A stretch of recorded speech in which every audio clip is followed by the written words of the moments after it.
Në nëse e njohim Allahun, se e dimë se Allah Azza wa Jalla ka cilësinë që është al-Hakim, që është i urtë, është alim, i gjithditur. Edhe Allahu sprovën kur ta dërgon, e ka ndonjë arsye, e ka Allahu arsyen pse ta ka dërguar këtë sprovë. Ka përgatit diçka mbrapa kësaj që ne nuk e dimi. Po kur nuk e njohim kitabën e Allahut, atëherë kemi problem.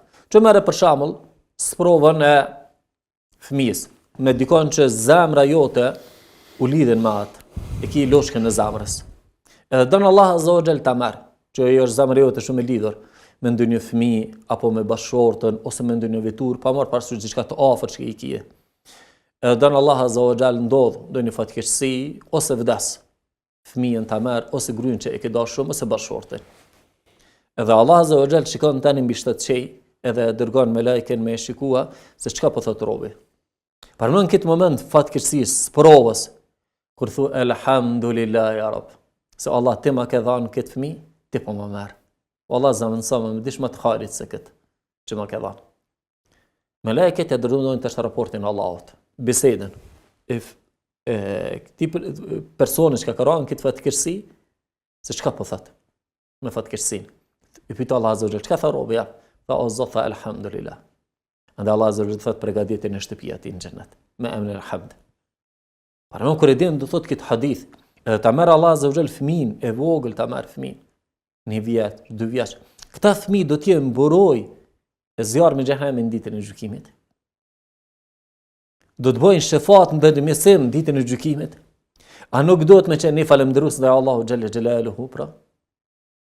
Te ka dhënë Allahu atë fëmijë 10 vjeç, 20 vjeç ka jetuar, pastaj te ka marr Allah Azza wa Jalla. A nuk do të jemi ne falëndërues ndaj Allahut në këtë provë? Më thonë Allah, ty ta kanë falëndërimi.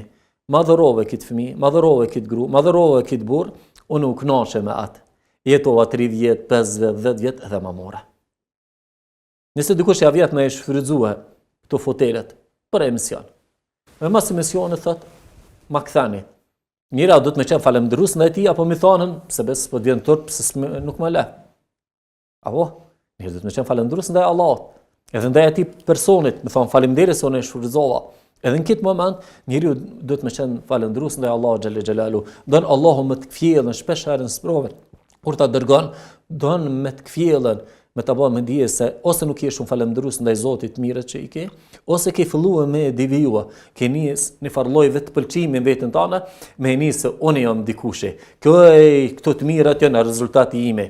Andaj Allahu ta dërgon sprovën, me të kthjellën më thonë, jo Zot, çka ka sprova, kjo çan ka dhunti e jote, mirësia e jotja.